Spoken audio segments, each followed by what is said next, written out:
Haffaday and welcome to the Chamber Member Spotlight Podcast, where we feature one of our many small business members, the backbone of our island community. They provide much needed services and products, employ our residents, pay taxes, and give back to our community in a number of ways. We're so glad you joined us today. My name is Catherine Castro, your host for the Chamber Member Spotlight Podcast. We are excited to feature our member, Salt Light Realty, represented today by Shine Walker, principal broker and founder. Haffaday, Shine. Hi, thank Welcome. you for having me. We're so excited to sit with you and share your company with our listeners today. So tell us about Salt Light Realty. So Salt Light Realty was born with the vision of this is kind of how I would explain it, because I recently heard this term in a podcast that I was listening to, discipling an industry. Mm-hmm. We're faith-based, and I know a lot of people have heard about discipling other Christians, or in a business setting, it would be mentoring mentee, right? Mm-hmm, mm-hmm. So I had just this vision that I wanted to change the industry in a way where they look at it in a more, not like a self-centered industry where you're just out there to make money out of these people. My heart was really to be able to serve the community in finding home, because mm-hmm. home has always been my passion. Mm-hmm. Initially, it was my husband, when we sat down and, we had some resources that we thought, hey, we need to kind of steward these resources the way the Lord had want us. And that is to maybe invest it and multiply it and then use whatever surplus to serve the community. That was kind of like, a Christian principle that, and in obedience to the Lord, that's kind of what had led us to open the business in the first place. Mm. And so we had thought that we were going to start with the furniture, because I've been in real estate for, I want to say like almost 8 years, maybe 7 years. I can't remember. But, and I would stage properties because I wanted the buyers or the tenants to walk into a property and feel home immediately. Sure. And because that's what I was selling. I was selling a home, mm-hmm. not just the four walls. And so it was hard for me to find furniture that kind of met the aesthetics that I wanted. And so my husband and I talked about, let's start a furniture business, and I thought, in theory, I'm like, I'm just going to find vendors or a manufacturer, bring in the furniture. And as I thought more about it, I was like, I have no idea of like what operations look like. Mm-hmm. I have no experience in retail or whatsoever. Mm-hmm. And so I just thought, I'm already in the real estate business. Let's start with real estate. We really had this vision where it was going to be everything about home. So it was real estate, furniture, development, mm-hmm. that kind of stuff. So mm-hmm. it was that initially furniture was going to be the first. Then in 5 years, we're going to open the brokerage, and then we're going to do development. But then it turned out that real estate kind of happened first. Mm-hmm. And so when we had sat down and talked about that, and my husband is always so supportive, and I don't think I can do anything without his support, because he has to take care of, it meant, opening a business is a lot of resources, and it Sure. meant that I wasn't going to take home what I was used to. And so he just had to take care of that mm-hmm. Front. And so we had sat down and we had thought about the name of the business, and really the heart of it was to be salt and light in the community, to show the love of Jesus. That's what mm-hmm. kind of like motivated us to do what we are doing, is to, in this industry that the Lord had put me in, I need to be salt and light. Like, what does it look like to be Christ-centered in mm-hmm. this industry? Sure. What does it look like to disciple this industry? Mm-hmm. And so then I said, okay, we'll name it the Salt and Light Realty, because that's what we are here to do. So it is, at heart, the mission is to be Jesus in the community. Mm-hmm, mm-hmm. Were you always into real estate? Is that what you was, when you were growing up and then deciding on a career or on a future? Was that something that you've always wanted to do? Actually, no. But I was asked this question, and I had a realization. When I was growing up, I didn't have a permanent home. I was, my mom worked abroad, and I had my grandma take care of me, and all my aunts. She has 11 siblings in the Philippines, and so while she was working abroad, I was being taken care of by different people, and I was moved from one home to another and to another, and so I think maybe deep down inside me, I just always looked for what home really meant, and when I had bought my first home after I had my family, I knew what I wanted. Like, I knew how to turn it into a home. I knew what I was looking for, and the experience that I had, I wanted to give that to people.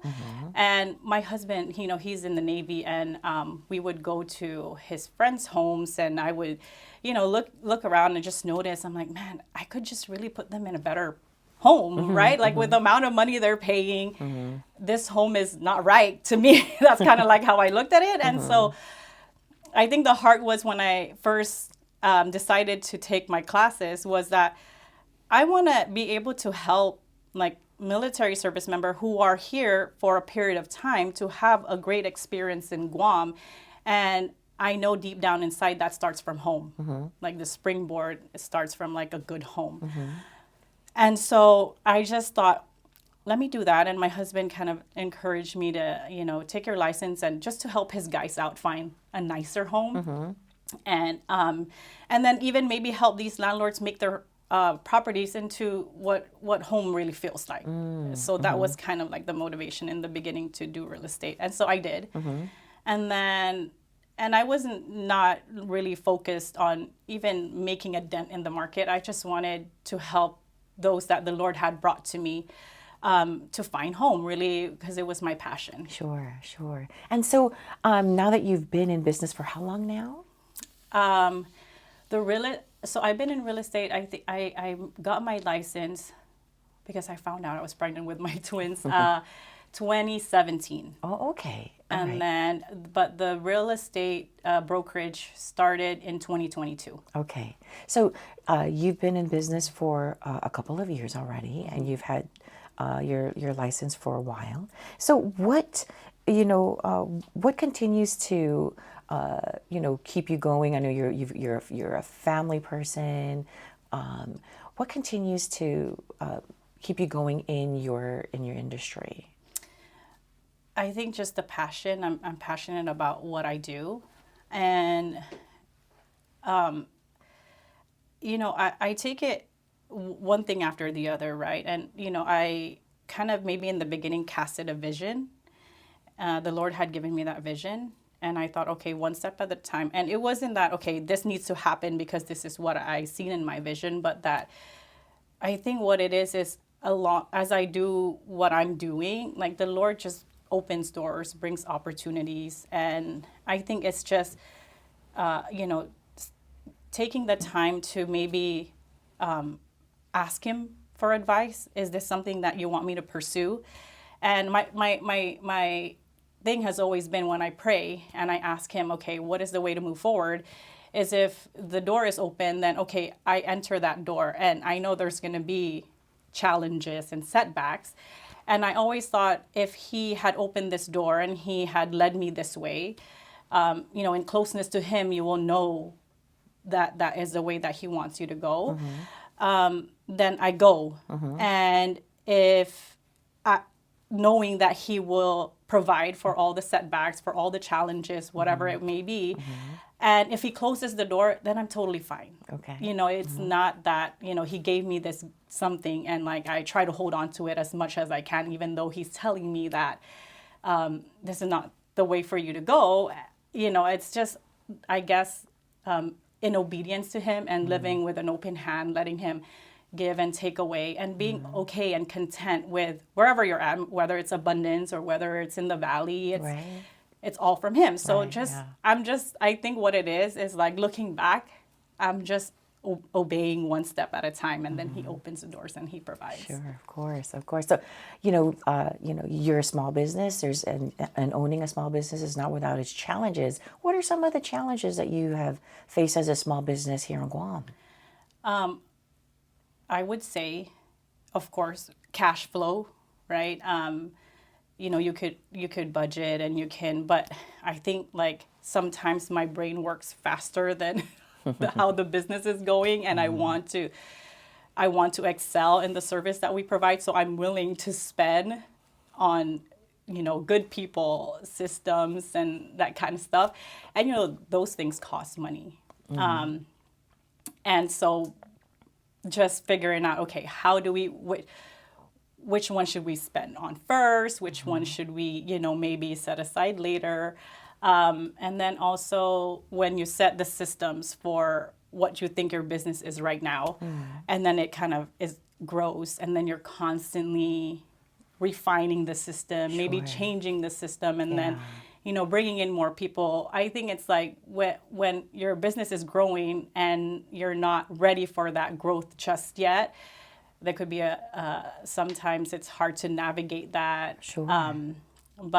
So then I learned, I think it's like more like learning what to do in those things, because you're in, a new business, someone inexperienced. I mean, you know what you want to do, but then how to exactly do that. So learning in the process, right? And then figuring out, of course, everything costs money. So figuring out, okay, how are we going to solve this with the amount of what we have, and just preparing for scale now. Because, when I first set up the real estate, I just really wanted a boutique real estate, just a small company where I can just do my own thing in my little corner and, serve the people and then it's grown. And then I would think if I just kind of stayed the way, comfortable, cash flow wouldn't be a problem. But then because I wanted to scale and give a more better service to the industry, and then it's like, okay, then I need to invest in these systems, then I need to, and then sometimes it comes down to, maybe you're not going to get paid because you want to spend on this, because, I always look at it as an investment, right? I need to invest in my people first, and then, but I know other people have opinion, you always need to pay yourself first, but I've always been a servant heart, and I've always put that first, and I think that's kind of the challenge sometimes. Sure. And I think that, your growth is a testament to the success of your company, right? And people seeking your services, right? So as you support your clients, right? What are some of the challenges that, when people are looking to purchase a home here or anywhere, what are those challenges that you try to help your clients with that, maybe it could be alleviated, or that could be that you could, get ahead of it, or is there anything that comes to mind that are maybe particular to purchasing a home or purchasing buildings here? I mean, the challenge now is that because the homes have, they continue to increase in value, and that's good for homeowners and, real estate owners, but the rates, because of the rates are higher, it's a little bit harder for the middle class to be able, those that don't have government support, to be able to find a home that they want, right? And, I know our market is heavily, at least for our business, I think 95% of who we serve are military service members. And so, and that's easy because they have the government assistance to pay for their rent, but even now it's a challenge because of the rates, home prices, even in rentals, we've seen them increase.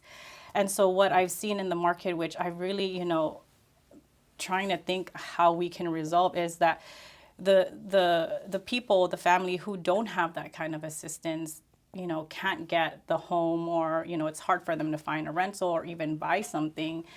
And it's part of our 10-year vision to create something like tiny homes or something that's more affordable for that class. But that's kind of a challenge. And so what we've been doing just initially is that we have a property development arm, property management arm. And so when we get landlords and they have us trust us to steward their homes, we're not just kind of collecting the rent from their tenants, giving it to them. We kind of give them like this, like a plan to improve their home, so that when maybe they sell it, it's a little bit because when they do these rentals, they're not making much because of the rates and the mortgage that they have to pay. Right. And so we kind of advise them that okay, maybe you just do the rent so that you can get equity, but while you're renting it to these tenants, you want to kind of improve it so that then later on they can get a little bit more equity. But that doesn't solve the problem, because now the next time they sell their home, it's going to be a little bit higher. But at least the people buying their home, they're buying something that's been maintained very well, and that they're not going to have to spend so much money doing the repairs, doing whatever they need. Like, they're just moving in because the home has been had some recent updates and there's no deferred maintenance. That's kind of like how I initially want to solve like that, problem. But it is a big problem, and I know that it's hard to find a solution because or depending on like the market, like the rates. And right. I know during the pandemic, the lower rates had come out. And so people were paying more than what the market value of the home. And that kind of increased the homes in Guam significantly higher. And so then when the rates started going up, I was okay with it, because then it stabilized the market. And it kind of, people thought that, okay, the properties on Guam are depreciating.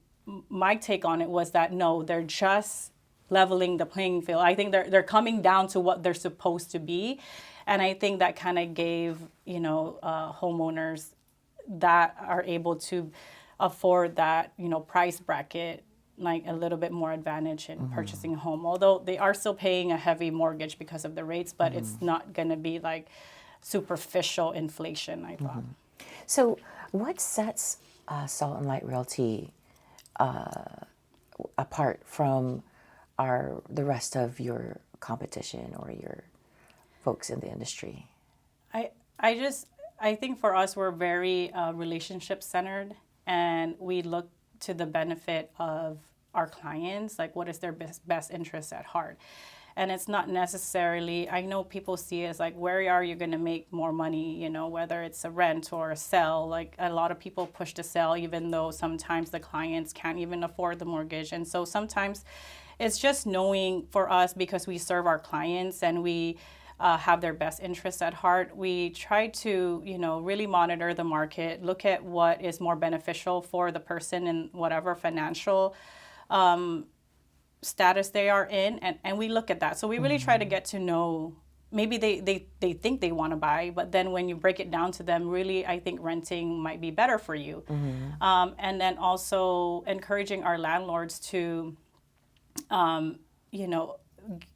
make their properties better for these tenants that are paying X amount of price, like make it worth it for that price. So we really look like very service oriented, I would say, but we do a lot of behind the scene work so that we can really serve our customers and their needs. And that may mean like we're putting more hours than we're getting paid, and that's totally okay. And I don't know, I wouldn't say that's what sets us apart. Maybe, I'm not sure, but that's kind of like our heart. And I want to say maybe some people in the industry are the same way, but that's kind of how we look at it. And we invest a lot on systems, because we want to give that experience, like seamless, efficient experience to our clients, because we want their home journey to be as less stressful as possible. Yes. I mean, it is sometimes quite stressful buying or even renting a home and even coming to Guam, not knowing. So our team takes time to learn about the market, be the market expert. And I really try to, with the agents that I hire or that I take on, that they have a love for the Guam community, because I think that's important. You're selling a home in Guam, and I don't want it to just be something that, of course, it's a livelihood, but I want it to be something you're passionate about. Like you're passionate about selling a home in Guam because you love Guam and you love the Guam community, because then it tells people that are coming from Guam like what we're really truly about. We're very hospitable people, and I think the most efficient way to communicate that is if you as an agent selling real estate know the Guam market, know the Guam community, the culture, and you're invested in that. So yes, that's right. That's right. So, as a small business owner, and you maybe mentor young folks that are interested in going out on their own. What is some advice like maybe one or two pieces of advice that you would give to somebody that's looking to go out and be their own, own their business or be their own boss? I think you have to find why you're doing it. Why do you want to do it? And it starts from that. From that, you cast a clear vision. Like, what does this look like for you? And just, you have to be passionate about it. You have to be passionate about what you're doing, because then it doesn't feel like work. It just feels like you're doing what you love, and you do it at a better place. You have a better heart while you're doing it. And I think just, really, to me, it's like, look for God's guidance, ask Him for wisdom, because He will give that, and He will give it abundantly, and He will provide. And, find a good mentor. I think it's important to, I think that's what I've learned. And if I were to restart, I think that's what I would do first, is find a good mentor to kind of guide you, so that you're not like learning things as you go and then adjusting so often. Sure, yes. Salt and Light is a member of the Guam Chamber of Commerce, and we're so pleased to have you as a member. How has the chamber membership benefited your company? I think just the recognition, right? This podcast is one of them. Just being able to share our business and what we do, highlighting that on whatever market. I think the marketing helps, because you guys are a big company, and just being a part of a reputable organization, I think means a lot for a small business. The resources that you all share, but mostly you read when you do I was just walking up the stairs and looking at all the business people. The Hall of Fame. The Hall of Fame, and it's so inspiring, because it is hard to have a business, especially when it's like the pandemic and then the typhoon and all of the stuff. So, but just looking at the Hall of Fame and seeing like, oh, they've started business so long ago and then they're still in business, just having, that inspiration, or maybe like just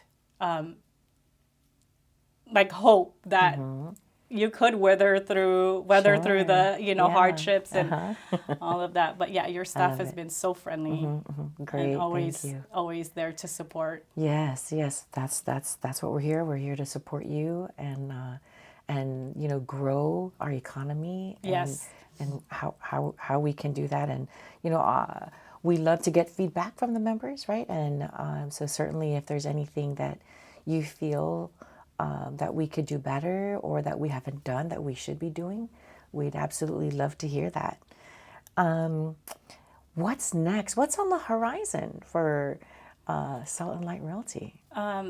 So we had just opened our home side, right, which is the furniture, and I think we have a kind of like a 10-year vision, and at the end of that is really, with the resources that the Lord has given us, our heart is to give a portion of that to the community, right? And our church has kind of this, we live by, I go to Bayview Church, and they have, when you come out, there's this verse that is there, and it says, seek the benefit of the island. It's a verse, but they kind of, it says, seek the benefit of the island for from it you will find prosperity. Right? That's kind of what the verse, I can't like tell you exactly which verse it is, Sure. but that's kind of like doing business in Guam. That's what I strive for, is to seek the benefit of the island. And it's really not to find prosperity, but I know like your business will grow if you just, serve the community, the Guam community. So the 10-year vision really is, I have this heart to help people find home, and home has always been my passion. And I don't know how it's going to come through. I don't know how the Lord is going to make it happen, but I would like to develop homes that are more affordable for people. Mm-hmm. And it doesn't have to be a big home, but I would like it to be a nice home, mm-hmm. That something that they look forward to coming home to, something that is, the furniture is there, everything that you need is there for basic living, and it's a place where you can thrive, like a nice community. So that's kind of been, a vision that I have way down mm-hmm. the line. Sure. I do little renovations here and there, and I've yet to take on like a full construction project. So I'm just learning here and there and it's all, I take on projects where I know this is going to help serve whatever vision I have in the future, mm-hmm. if that happens. So just gaining experience from that, taking it step, but that's really been my heart, is to just help, the market mm-hmm. in that way. So I love it. I think it's great. And I kind of looking at what you have done in the short time that you've been in business, how you give back to the community. I think it's fantastic. You guys do things together as a team. You champion a specific organization on your anniversary. And I think that that's so commendable. So congratulations in all that you do, and best wishes and much success. Thank you. As you move forward.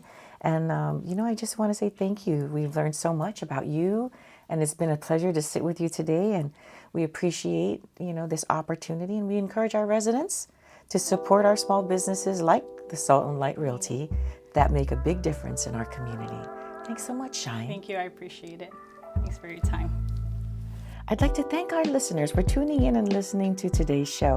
We encourage you to drop us a note to share your comments on this episode, or visit our website or social media platforms. We'd really appreciate your feedback. We look forward to having you back on the Chamber Member Spotlight again soon. If you haven't already heard it, we also have another podcast called the Chamber BizBox, which features issues and challenges that face our business community. Both are currently available on YouTube, Spotify, and Apple Podcasts, so give them a listen. I'm your host, Catherine Castro. Until next time, take good care and make it a great day, Guam.